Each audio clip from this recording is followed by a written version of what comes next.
Good evening, gentle people. Hi everyone, how you all doing? Hope everybody's having a lovely Sunday evening. Good evening, good night.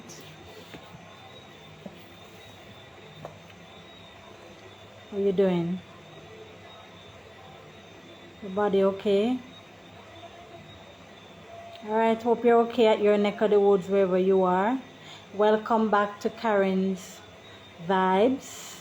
Welcome back to Karen's Vibes. Thank you for joining me. And as I usually say, grab a cup of tea or a cool drink or whatever your favorite thing to eat.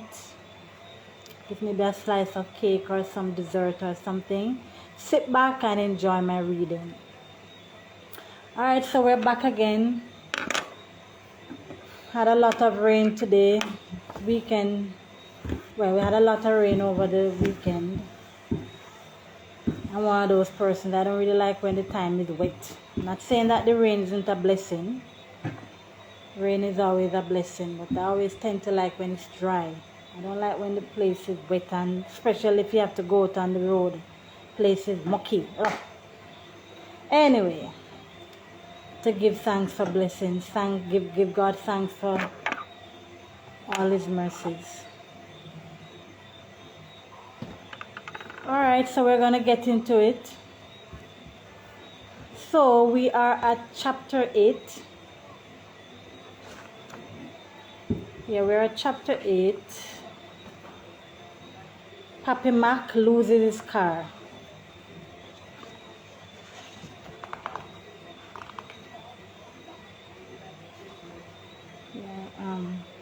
Yeah, so Pappy Mack loses his car. So we're going to get right into it.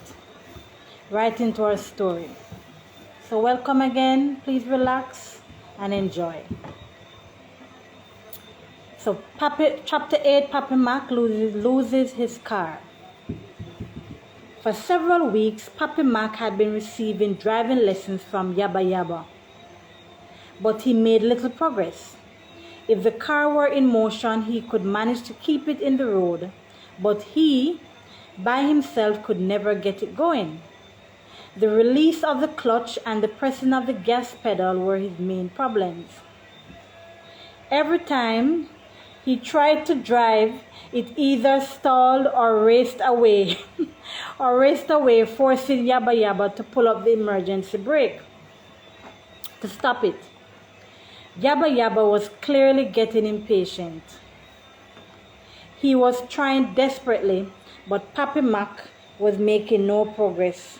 And let me just add, boy, is one of the worst things when somebody teaching you to drive and they're getting impatient. Trust me, one of the worst things. As I started my driving lessons. I haven't done it in the past few weeks. And I need to get back on board. But not a nice thing when your tutor gets impatient at all. Anyway, he was trying desperately, but Pappy Mack was making no progress. He often grumbled to himself that he had never seen a man with such a thick head as Pappy Mack. One day, after another frustrating and unsuccessful session, he saw Miss Joplin walking by. "This thing is not my lines," he said to her in dire frustration. I don't think I'm going to bother with it. I have been trying so hard, yet I can't learn to drive this car." Poor Pappy Mack. "No man," advised Miss Joplin in a cheerful and optimistic tone. "Mongoose says, if you no take chances, you are not a man. Keep on trying. Don't give up. Look how Yabba Yabba ugly, and he can drive motor car. A handsome man like you must learn to drive a car." So this is Miss Joplin giving Pappy Mack advice with her hypocrite self. "That's a fact," he agreed. "I will take your advice." She proceeded. As she came around the next corner, she met Miss Mammy. "Have you ever seen a man whose head is as thick as that of Pappy Mack?" she asked. The man has been learning to drive for several weeks and can't move the car an inch. If I were as dunce as he, I would give up trying to learn anything. And she was just there telling him, encouraging him to continue. What a hypocrite. That's how some people are. Next time I see him, I'm going to tell him that driving a motor car is not his line. I will tell him bluntly, I'm a plain woman. I can't think of Pappy Mack and his problems now. I have enough problems of my own, Miss Mammy replied, looking quite distraught. What are your problems? She inquired eagerly. Ah, ma'am, sighed Miss Mammy in deep dismay. If I tell you, it will turn curse for me. Never mind your present dilemma, consoled Miss Joplin. Woman look the a dungle heap. Some fowl come and scratch it out and you get rich one day. That's another saying. Such luck is not for me, she said as she walked away. You will soon find out that every dog has his day, stated Miss Joplin, offering more encouragement. 2 days later, Pappy Mack's car was seen traveling slowly along the road. He was sitting in the driver's seat with Yabba Yabba sitting beside him. He sat with his head tilted so far back that he had to look down over the point of his nose to see the road. He gripped the steering wheel so firmly with both hands that there was no chance of him losing control of that wheel. Regardless of what happened to the car, the steering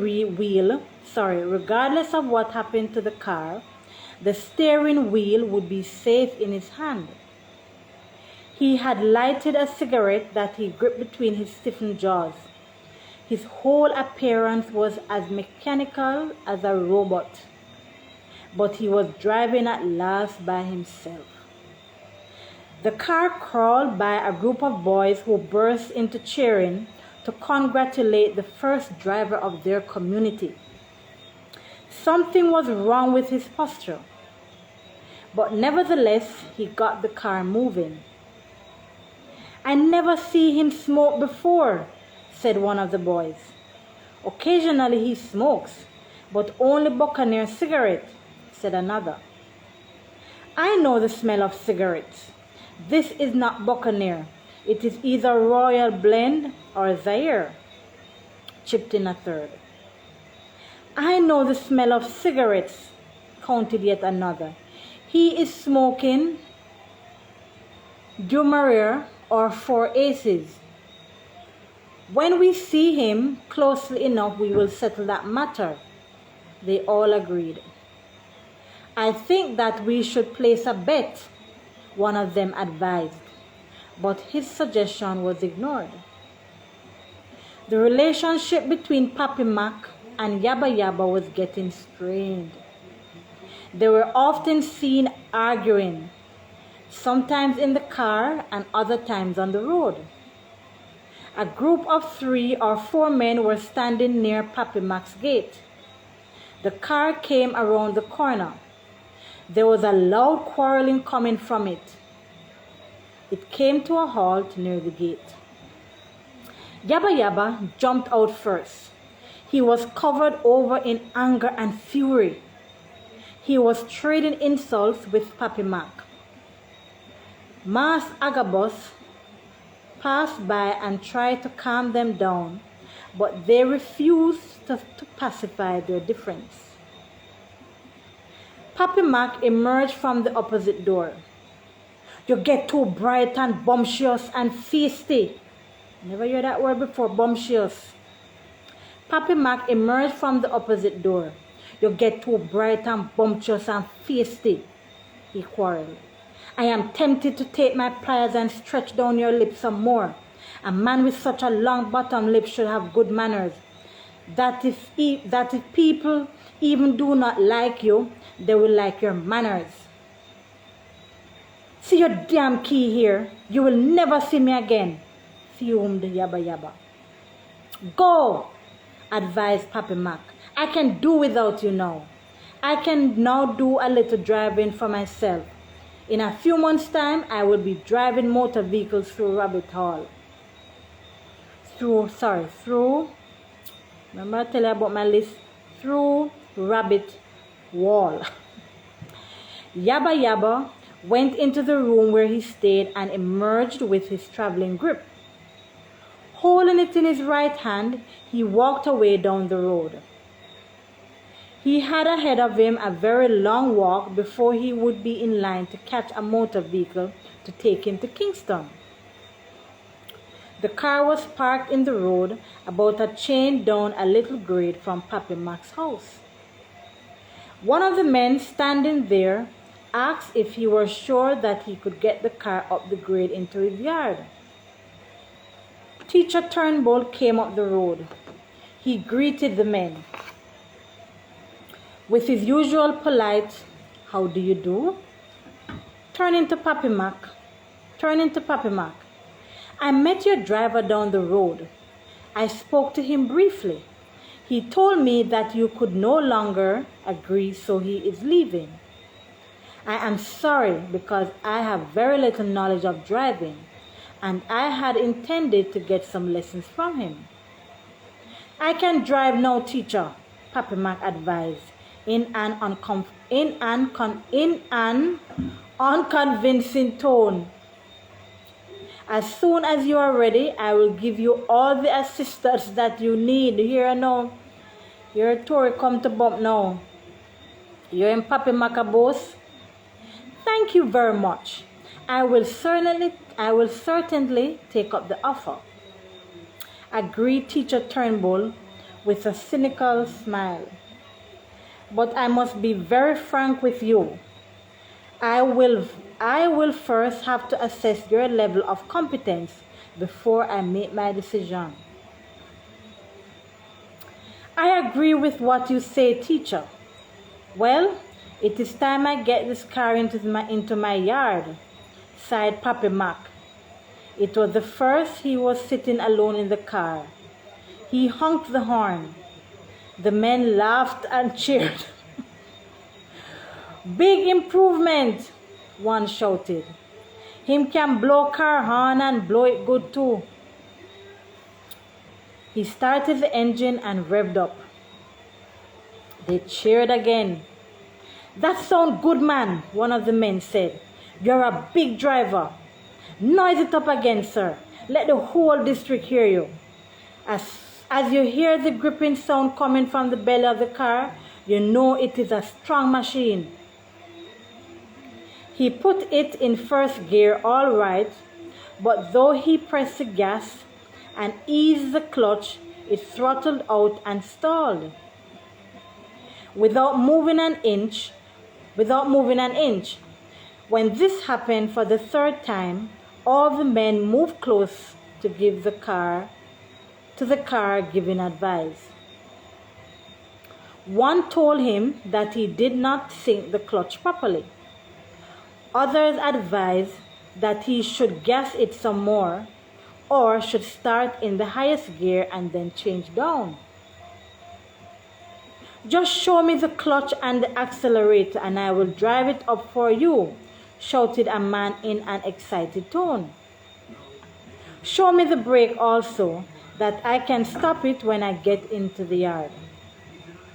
"What did you use to blow the horn?" "You need not show me the gear stick. I know that already." "You don't know clutch, you don't know accelerator, and you don't know brake. What kind of driver are you?" laughed another. Teacher Turnbull came and looked as he tried to move forward. "You should release the handbrake," he advised. "Do you mean the emergency, teacher?" he asked in an agitated tone. "Yes, the handbrake is otherwise called the emergency brake." "Oh, yes, teacher, you are right." He released the handbrake and it began to run backward down the grade. Me hear you now. Put your foot on the one in the middle. The one in the middle! The one in the middle! Exclaimed Teacher. He jammed the brake and it stopped instantly with a jerk. Pappy Mack was visibly shaken. His face was covered with sweat and his hands were shaking. He stopped a while to ponder his next move.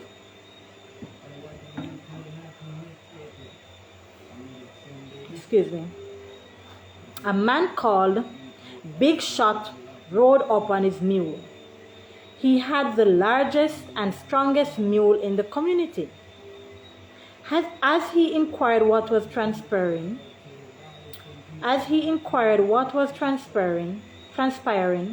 people had difficulty understanding what he was saying.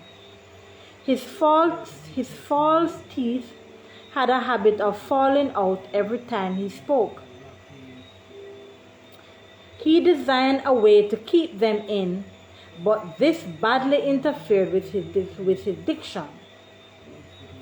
He used his tongue to keep the upper lip in place while speaking from underneath. The problem of his falling gold teeth was solved, but this speech was affected badly. As Pappy Mack sat, the men who had gathered there offered to push the car up the grade into the yard. He agreed. Teacher Turnbull told them that such a task would require at least 10 strong men. 4 men took up their positions. They started to push and were going along well. Pappy Mack was pushing with one hand and using the other to steer.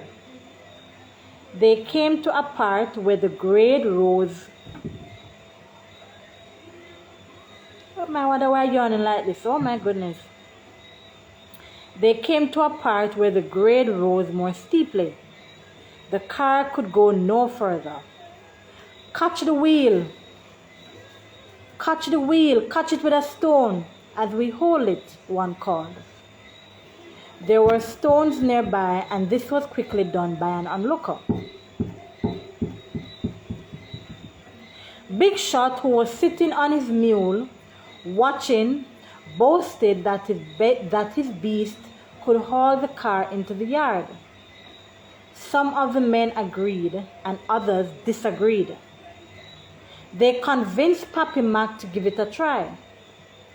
They told Big Shot to dismount. He said he didn't have to. All right, now listen now. The mule was tied to the front of the car. The big animal strained forward and the car moved about a foot, then stopped. The mule strained in trying to head forward, but it would not move another inch. Push up the clutch! Push up the clutch! Came an advice. Before anything could be done, the car suddenly ran back as the mule relaxed the tension, pulling the animal with it. Over the stone it bounced. Big Shot was well in his 60s, sprang from the mule as nimbly as a cat, landing upright on his feet. The animal spun around, galloping with the car as it pulled it down the hill. Lord have his mercy. Over the embankment. Oh my gosh, I don't know why I'm yawning so much. I think he's sleeping. Ready? Over the embankment. The car bounced, slowing down just a little. As it passed near a kidney mango tree, the animal went one side and the car went to the other. This caused the rope to snap, throwing the mule to the ground. As the car picked up speed down the steep hillside towards the gully, the bang and the echo ran from the hillside. The bang and the echo ran through the quiet countryside. One final thunderous bang and silence fell on the community. Realizing what transpired, People started running from all parts of the community to the valley. From the top of the hill, the mule staggered to its feet and stared down the valley. Bloodbath in this community. Why, my God, death. Who were in it? Screamed Miss Joplin. I don't know Miss Joplin, a drama queen. I know something bad was going to happen.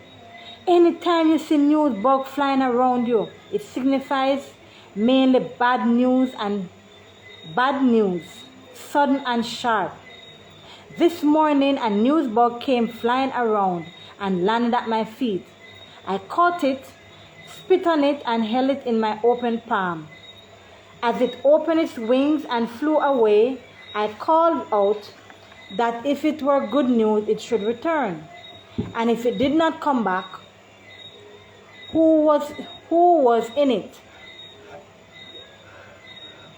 Sorry. If it were good news, it should return. It did not come back. Who was in it? Tell me quickly. Lord, my belly weak. Let me start to bawl before I hear. The drama queen. No one, came the reply. Praise God, she exclaimed. But Pappy Mack, mash up now. He will not be able to buy another motor car. The poor man's trousers will soon start dropping off his waist. She walked away to other sections of the district, calling as she approached each home. You hear what happened? You know what happened? No, what happened? Came most answers. Pappy Mack car roll away and mash up, she informed them. It mash up beyond repairs.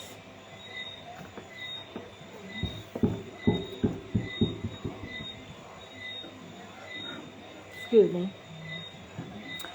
Most of them told Miss Joplin that it came as no surprise to them, as they dreamt of it the night before. So, you know, you have a situation, everybody have dream, everybody going to say them this and this, that when they never see nothing, now when they never dream nothing. But that's some Jamaicans for you. How is it that when anything unusual happens in this community, we hear of the dreams only after the incidents? Exactly. I don't believe you dreamt anything, protested Miss Joplin. Old Iron Blue made his way to the valley.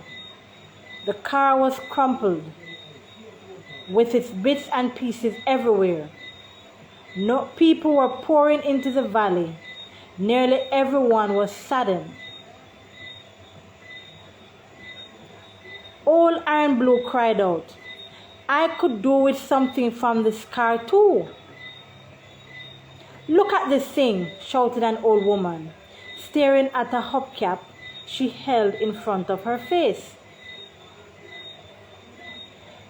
I can see my face in it. It is not a good-looking glass, but since I don't have any at home, it will be useful to me. And even if it wasn't useful to him, he would have still tried to take it.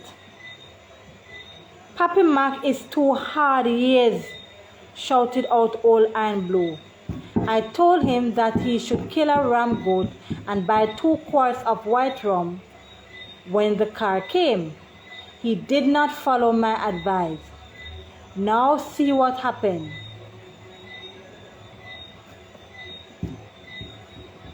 Now see what happens to him. Anytime you do such wonderful things in a community, you have no friend. Anytime you do such wonderful things in a community, you have to friend up the old duppies or they will blow bad air on you. For the next few days, the most frequent subject of conversation was how Pappy Mack's car had rolled away and mashed up. Most of the people of the community were saddened by this news. Their symbol of prestige had vanished. I am sorry for Pappy Mack, Miss Joplin told a group of women. She caught up with going to the... Sorry, let me read this back over. I am sorry for Pappy Mack, Miss Joplin told a group of women. She caught up with going to the market. But anyway, he was becoming too cockatoo. Hear that word? And high and boasting. His wife and daughter were so stush that they could not tell you a proper howdy again. When you tell them good morning, all they do is grumble in their throats. Miss Joplin continued to describe the unfavorable pattern of the McDonald's behavior as they rounded the bend, passing 4 boys sitting on McFarlane's apple trees at the edge of the woods. Sorry. Let me just read back from here. Miss Joplin continued to describe the unfavorable pattern of the McDonald's behavior as they rounded the bend, passing 4 boys sitting on McFarlane's apple tree at the edge of the road. She thought of asking them for some apples, but decided against it. Wow, so that's the end of chapter 8.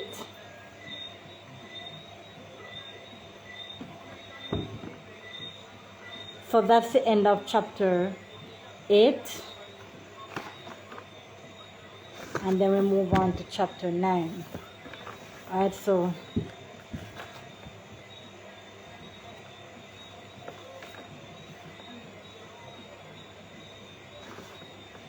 sorry, excuse me. Alright, so we're moving on to chapter 9. We're not going to read all of chapter 9, but I'll start on chapter 9. So chapter 9 is the morning march. A dozen men could be seen on the sloping hillside overlooking the school. The sun was rising in the sky and sweat began to cover their faces and their backs.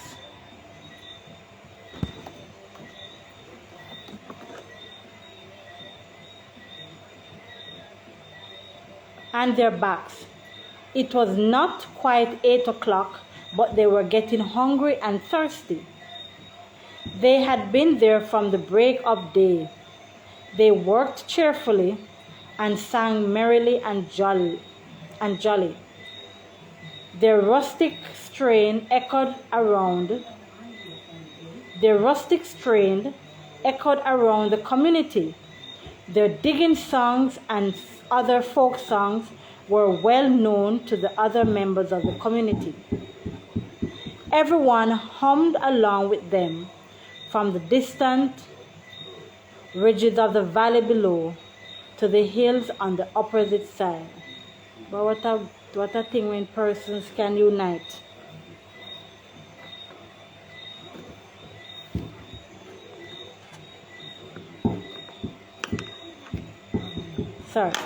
The farmers of the community, as was the case in many other rural communities in Jamaica, had a method of assisting each other in planting their crops or preparing the lands. They would set a date when they would assist a particular farmer. The dates were planned 2 to 3 weeks in advance.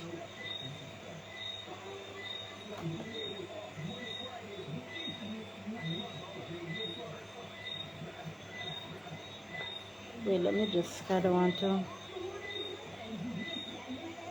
let me start back from... Alright, so where we left off at... Alright, let me read back from here. The farmers of that community, as was the case in many other rural communities in Jamaica, had a method of assisting each other in planting their crops or preparing the lands. They would set a date when they would assist a particular farmer. The dates were planned 2 to 3 weeks in advance. The nature of the work and specific tools required were also discussed. When the time came, every man arrived at dawn, ready to begin work. They were fed up at about 10 o'clock. They were fed. I'm not looking at the thing properly now. They were fed at 10 o'clock. The meal seldom varied. It consisted of large amounts of coffee and hot homemade chocolate. Each man had to be given a whole shilling bread and a dish of rough fritters, colored with annatto and containing plenty of saltfish. Why as I read that long time I don't there's some saltfish fritters.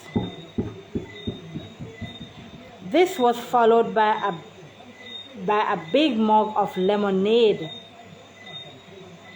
Enormous eaters like Old and Blue, or very slow eaters like Grandpa, were often not told of these days' work, but sometimes they turned up, though uninvited.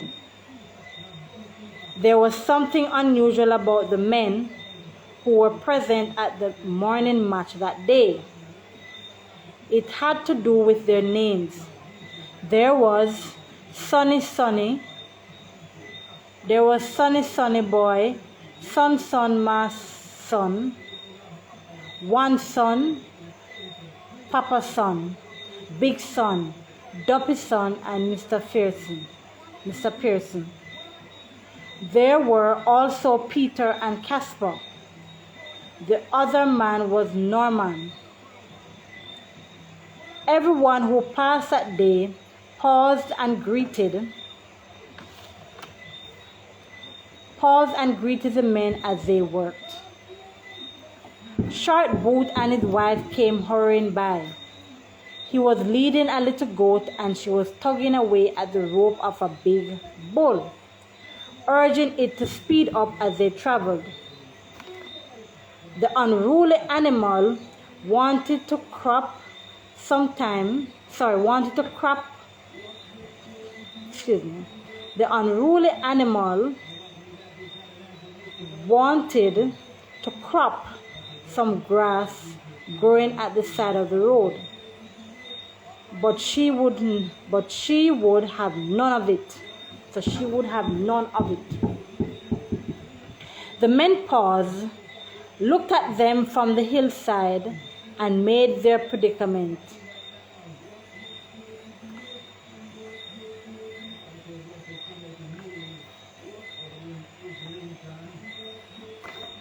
Sometimes I'll be looking at one thing and then don't realize that I'll lose the page.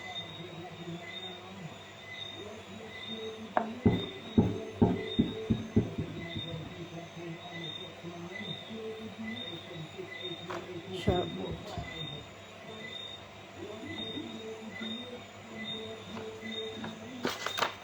Hold on, guys. I'm just trying to.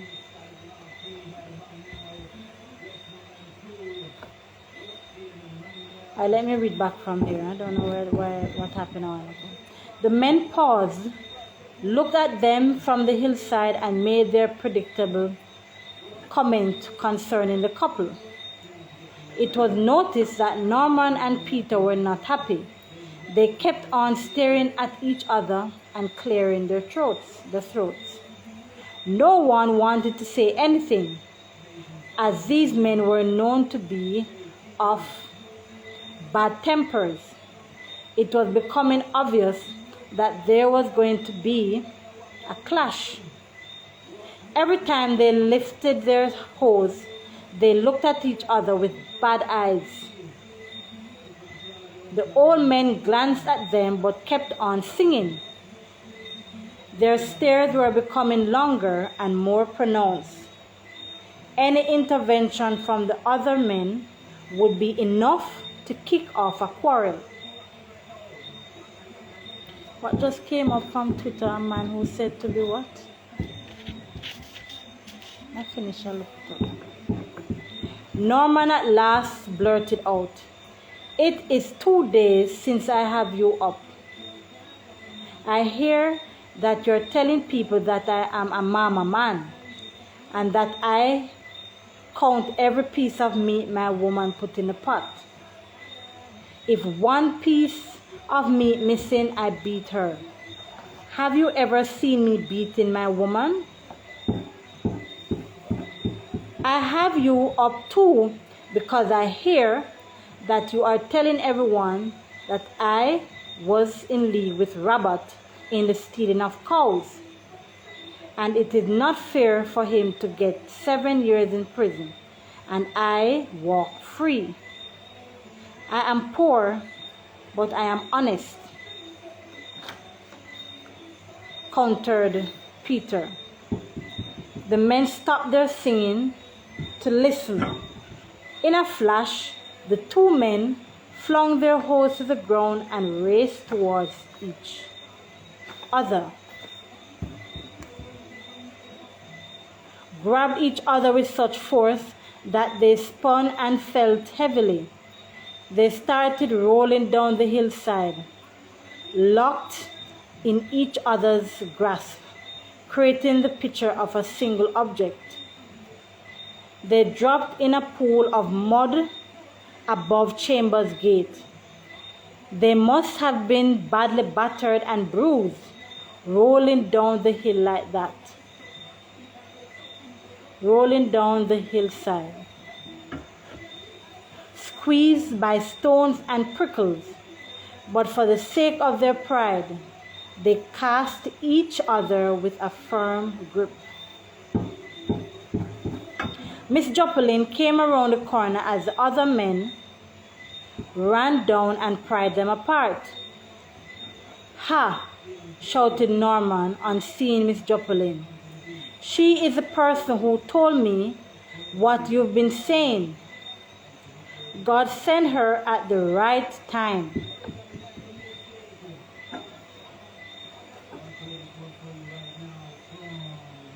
God sent her at the right time. So we're at chapter 9, which is the morning match, and I'm going to leave it right there for now. And then we come back tomorrow. I'll be back tomorrow.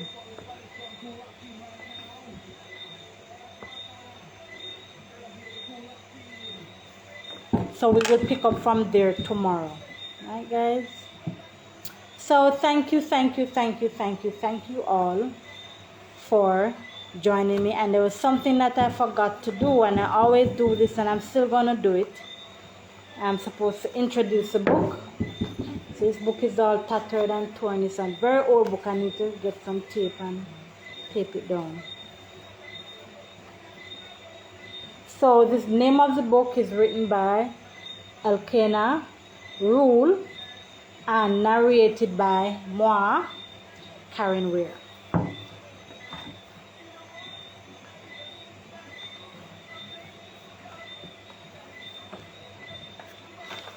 We are chapter.